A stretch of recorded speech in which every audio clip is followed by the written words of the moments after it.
Di sini, saya, Andini Ratnabella, akan menjelaskan tentang pengertian isu. Isu merupakan sesuatu yang bersifat bertentangan atau yang menimbulkan polemik tentang seorang individu atau sebuah organisasi. Isu bisa muncul dalam bentuk opini, yaitu pernyataan yang bisa dikemukakan melalui kata-kata, isyarat, atau cara-cara lain yang mengandung arti tertentu. Misalnya, isu berkaitan dengan pemberlakuan suatu undang-undang baru seperti Undang-Undang Ketenagakerjaan, Undang-Undang Penanaman Modal Asing, atau isu mengenai kebijakan pemerintah terkait kesepakatan regional seperti ASEAN Community. Isu bisa muncul misalkan berkisar pada nasib tenaga profesional lokal sebagai dampak dari kebijakan ekonomi regional itu. Cara menangani isu tersebut memunculkan kajian tentang manajemen isu. Baiklah, selanjutnya yaitu jenis-jenis isu. Jenis-jenis isu bisa sangat beragam dan tergantung dari perusahaan bergerak dalam bidang apa, dan perusahaan ini berada dalam lingkungan dinamis yang bagaimana. Intinya, isu bisa berupa masalah, perubahan, peristiwa, situasi, kebijakan, atau nilai. Jenis-jenis isu. Yang pertama, isu fakta.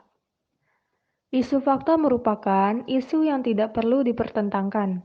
Misalnya, isu bahwa suatu perusahaan menghadapi kekurangan bahan mentah. Yang kedua, isu definisi atau kategori. Ketika melihat kamus, seseorang dapat membaca bahwa sesuatu dapat didefinisikan dalam beragam kategori. Misalnya, sebuah perusahaan bisa saja dihadapkan pada isu definisi atau kategori seperti price gouging. Isu ini bisa jadi memiliki lebih dari satu definisi. Apa yang dimaksud dengan price gouging dan apakah aktivitas perusahaan masuk ke dalam kategori ini? Jenis isu ini juga bisa jadi lebih baik didiskusikan dalam ruang dewan, dalam diskusi media, dan terkadang dalam pengadilan. Yang ketiga, yaitu isu nilai. Isu nilai meliputi penilaian, apakah sesuatu itu baik atau buruk, etis atau tidak etis, benar atau salah, dan lain sebagainya. Misalnya, apakah benar perusahaan Nestle untuk memasarkan dan menjual susu bubuk formula di negara-negara berkembang? Yang keempat yaitu isu kebijakan.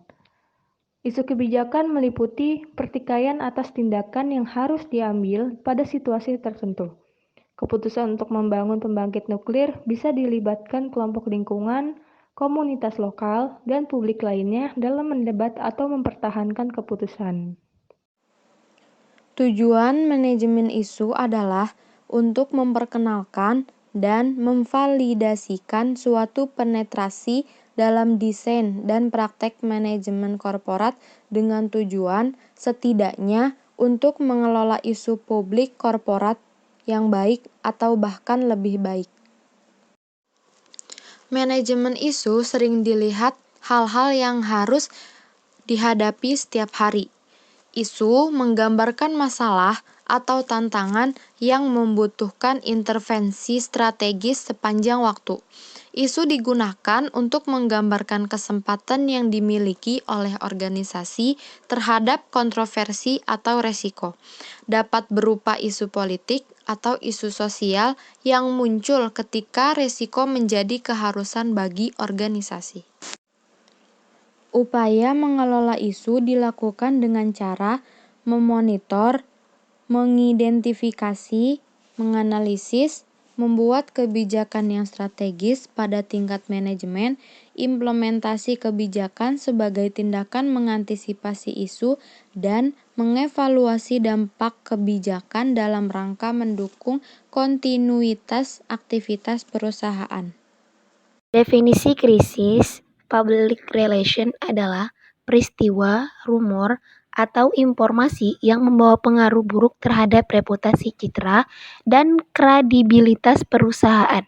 Banyak perusahaan berpikir bahwa krisis PR hanya akan menyerang perusahaan besar, Padahal krisis dapat menyerang siapa saja, baik individu, organisasi, maupun perusahaan, kapan dan di mana saja. Karakteristik krisis pada umumnya adalah ketidakstabilan tinggi yang berpotensi menimbulkan dampak negatif terhadap kelangsungan hidup organisasi. Kata krisis sendiri berasal dari bahasa Yunani, yaitu krisis yang berarti mengayak atau memisahkan. Oleh sebab itu, krisis dapat membedakan masa lalu dengan masa depan organisasi, membedakan pemimpin yang efektif, dan tidak serta mengubah organisasi secara signifikan. Tahapan krisis dalam memahami dan menyelesaikan permasalahan yang ada dalam lingkungan, seorang praktisi PR harus memiliki tahap-tahap dalam melakukan kegiatannya. Menurut Cutlip dan Center, ada 4 proses public relation. Proses tersebut dinamis sehingga setiap unsur yang ada pun berkesinambungan. Keempat proses tersebut adalah yang pertama, tahap prodromal, yang kedua, tahap akut, yang ketiga, tahap kronis, dan yang keempat, tahap resolusi. Manajemen krisis. Fungsi dasar manajemen meliputi planning, organizing, staffing, leading, dan controlling. Planning atau perencanaan merupakan meliputi penentuan tujuan dan tindakan pengembangan atau prosedur, pengembangan rencana, dan melakukan prediksi. Organizing meliputi pemberian tugas pada bawahan. Staffing meliputi perekrutan karyawan yang sesuai dengan kebutuhan organisasi, kualifikasi karyawan, pelatihan, dan pengembangan karyawan. Leading meliputi segala hal yang perlu dilakukan agar target pekerjaan dapat tercapai seperti supporting dan motivating. Controlling merupakan penentu standar, kemudian membandingkan manajemen krisis merupakan serangkaian kegiatan penanganan krisis dimulai dari persiapan dengan menitik beratkan pada perencanaan dan penanganan di mana krisis sampai dengan pasca krisis. Manajemen krisis mengisyaratkan adanya perencanaan. Dimaksudkan agar ketika krisis terjadi, organisasi bisa menerapkan dan mengembangkan perencanaan sesuai situasi dan kondisi. Diharapkan dampak negatif yang ditimbulkan dapat minimalisir. Oke teman-teman, sekarang kita masuk ke poin terakhir. Komunikasi krisis. Komunikasi krisis adalah proses dialog antara perusahaan dengan publik yang dilakukan dengan tujuan untuk menangani krisis yang sedang melanda perusahaan.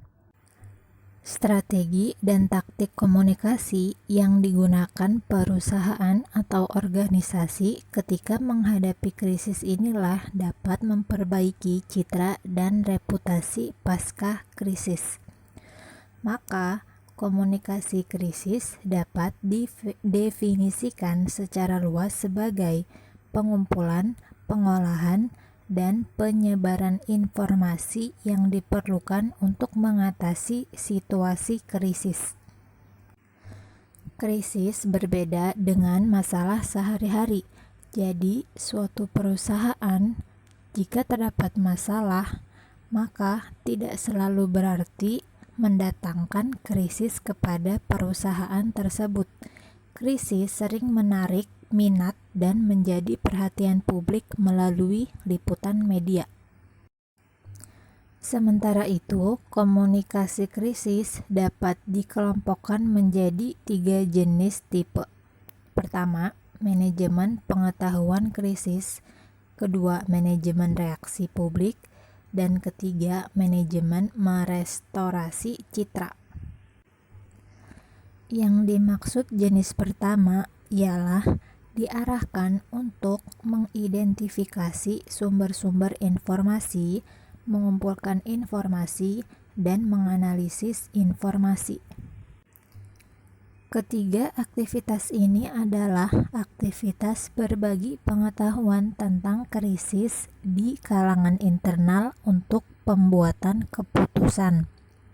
Untuk jenis kedua, manajemen reaksi publik adalah mengarahkan semua proses komunikasi untuk memengaruhi persepsi publik tentang krisis serta persepsi tentang organisasi dan segala upaya organisasi mengatasi krisis.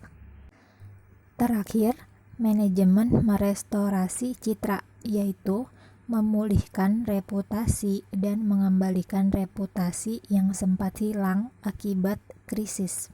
Selain itu, komunikasi krisis disesuaikan dengan tahapan krisis. Pendekatan emosional PR.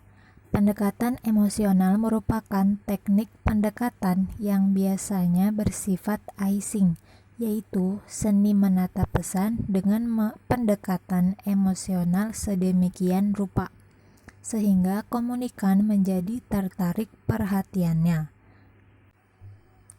Dalam hubungan ini, komunikator atau public relation mempertaruhkan kepercayaan komunikan terhadap fakta pesan yang disampaikan. Maka teknik ini berujung payoff atau reward, yaitu bujukan atau rayuan dengan cara mengiming-imingi komunikan dengan hal yang menguntungkan atau menjanjikan harapan. Pada umumnya, pendekatan emosional ini menggunakan konseling sebagai senjata yang ampuh, baik secara langsung maupun tidak langsung. Hal ini bertujuan agar pesan bisa secara langsung menyentuh perasaan komunikan.